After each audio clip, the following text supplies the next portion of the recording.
Hey y'all, here's the 11 things you forgot in your bug out bag, and plus 2 bonuses. The first item that you probably forgot, especially if this bug out bag's mainly for getting home, is what important documents is life going to be really hard without. So I just have a Magpool windowed. I actually use this for traveling a lot, but get some important documents, stuff that would be you could replace but would be hard to replace. Maybe some IDs, birth certificates, something you want to take with you. Things that are hard to replace, it would be good to have those on your person. You can prove who you are. So going with the power being out, we're trying to get to safety. We may have to travel a little bit. You may need some resupplies. You may need to get a hotel room. You may need to buy some food, water, whatever. Electricity's out. I've lived through one serious hurricane and we didn't have electricity for 2 weeks. It's cash. I always advise having a decent amount of cash. Now, what's a decent amount of cash? That depends on you. For me, a decent amount of cash may be nothing to you, and to somebody else, it may be their entire life savings. So a decent amount of cash, but not too much cash that the cops are gonna take it for random reasons. So item number 3 is medical. Now, most of us, if we do any serious LARPing, we usually have, an IFAK on our rig somewhere, either on our belt or on our chest rig. And, well, I do think you should have these. These are great. They're for trauma. You have your tourniquet, whatever else, and you can go as crazy or as basic with your medical as you want. But if we're just trying to get somewhere to get to safety, it's probably unlikely we're going to get, in a major gunfight. At least I hope not, at least here in the States. But, so we're going to talk about medical, but not the stereotypical medical. So one of the things that a lot of people forget is they don't take Band-Aids. Like, you're probably not going to get your arm ripped off. You're probably going to get a cut that you don't want to get dirt and mud into. So having basic first aid kit is probably something I see a lot of guys in my circle forget.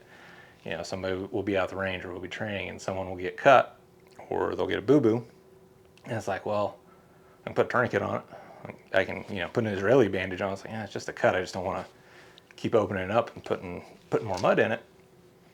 Just get a Band-Aid. And I do have a caveat on Band-Aids. If you have little kids, get the ones with cartoons on them. They love it. It actually heals you better. It's like +5 health. If you don't have kids, even not, this is called leukotape.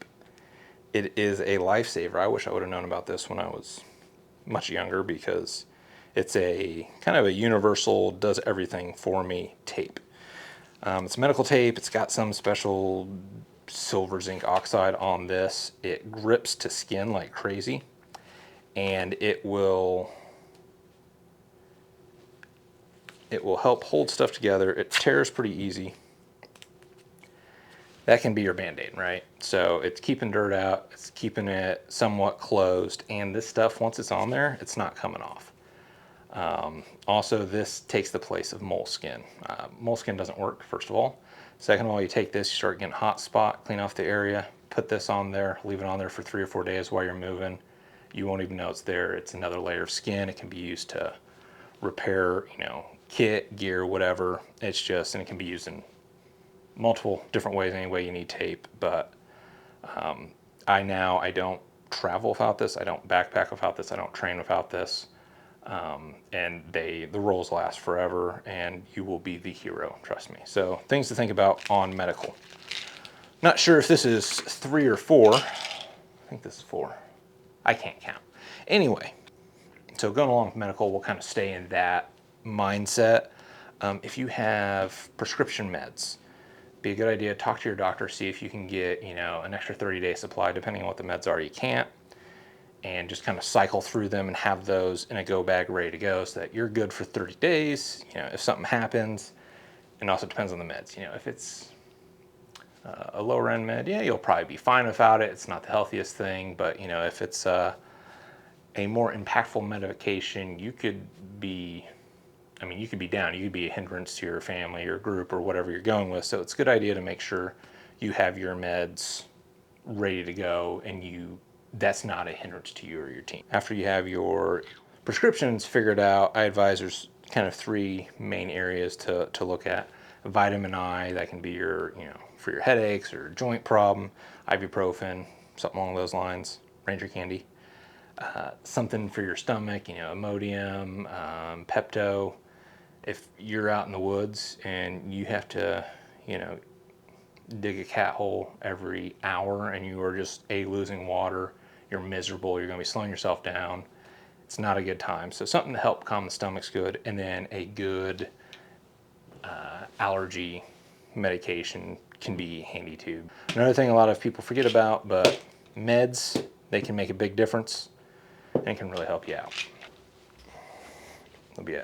Most people will have some food in their bug out bag, an MRE or camping food or, high calorie Cliff bars. And while those are good, you probably already have those. Like I said, we're trying to look at the low hanging fruit that you're not necessarily thinking about.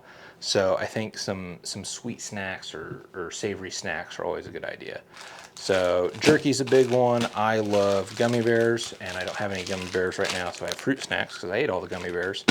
But kind of my big four for snacks that work for me: Skittles. Not that I like Skittles, but because they're that hard candy, they taste good. Like, you can have Skittles break on the ground and you just kind of pick them up, blow some of the dirt off them. If you want to be really fancy, you pour some water on them. They're clean. They're as good as new. You can eat them. Gummy bears. I just love gummy bears, preferably Haribo. Nothing's better after, a week in the field and you pull out and you got a little gummy bears.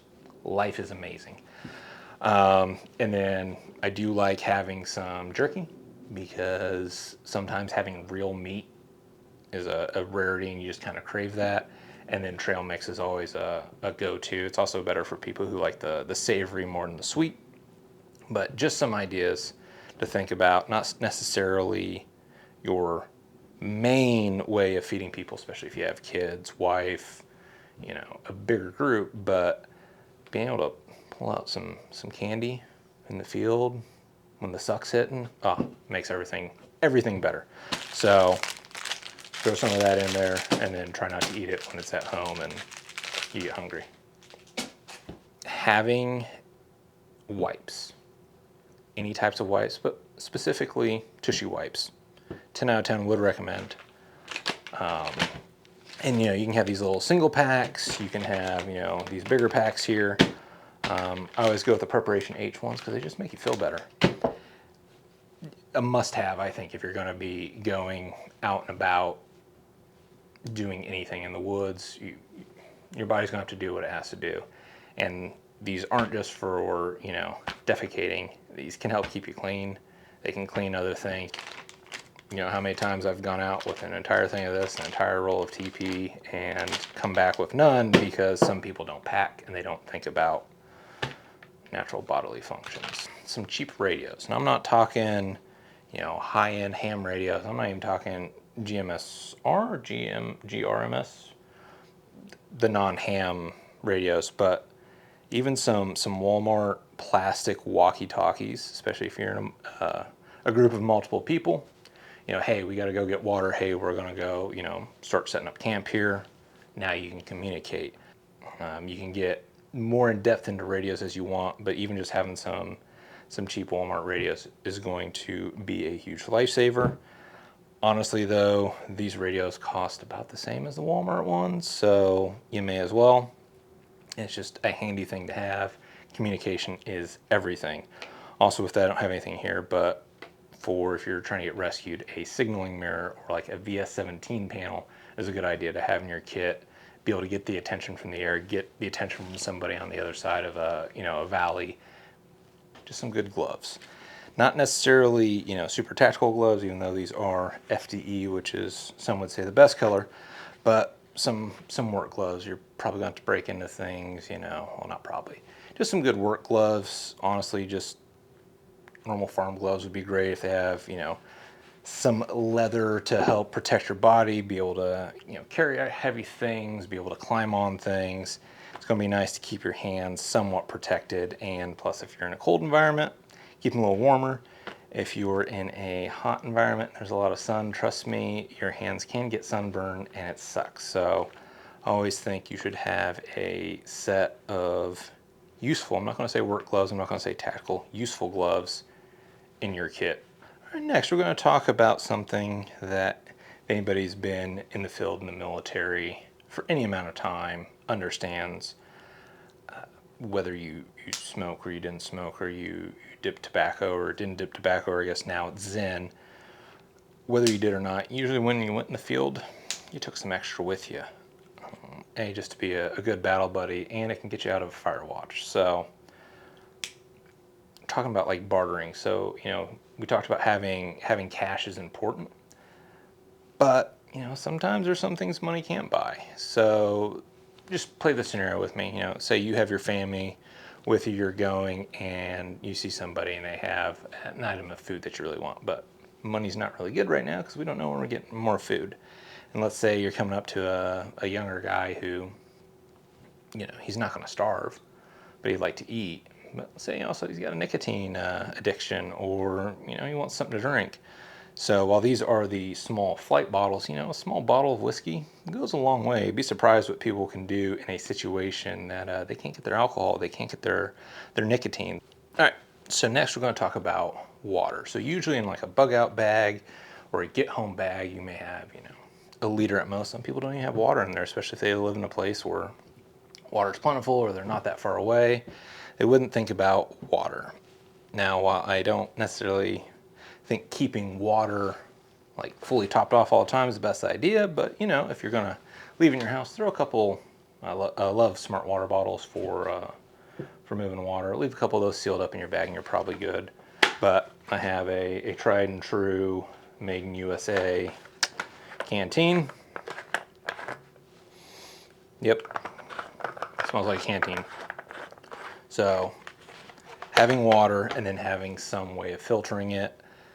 Like I said, this is kind of this isn't the end of the world. This is, I got to get out quick. So something that's light is these portable aqua tablets.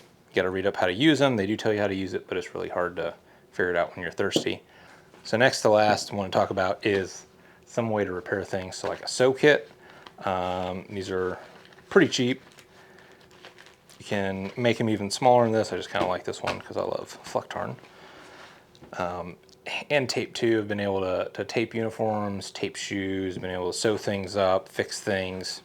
So those things you probably forgot to think about when building your bug out kit or your get to safety kit. So like I said, none of these are required. These are all just ideas that I'm putting out for you. And if you think they're good or bad, or you have other ideas, get in the comments, let me know. I love to hear that. But before you go, I have 2 little bonuses for you. We can talk about firearms and protecting yourself. I think everyone should protect themselves, but kind of a cheap throwdown gun. So just, Glock 43, but a cheap gun that for reasons it's very easy to conceal. Let's say you have to go in a FEMA def camp or something like that, and it's good to have something where you can control your destiny. You can use your righteous intent against evil intent. Also, maybe you can give it to a wife or a family member if you have to split up. And also something that if it does get taken, it's not the end of the world. A good, reliable handgun. Like I said, it's not gonna win any wars, but so just an idea, just something small, concealable. I'm not too worried about it. I can keep it on me. I can give it to a family member, team member. Just kind of a bonus idea to think of. And then for my final thing for you guys to take in consideration is, what is the bag actually made out of? This is about as tactical as I would want to go. It doesn't look overtly tactical, but it is a Vertex pack. It is, OD green. It has its advantages. This is, I think this is an Osprey Exos, Exos 38. Great pack too. Got a lot of miles on this one, but I wouldn't necessarily go with like a military themed pack. You're probably not in the military, so you don't want to be confused for somebody in the military. Probably not going to be the best.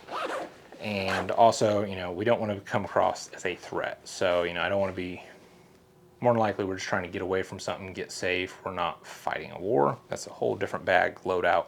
This is more to get away, get safe. So a couple things you want to look for. You want it to, you want to be able to take some weight, so some type of frame, whether internal or external, they both have their advantages. You want to have, adjustability.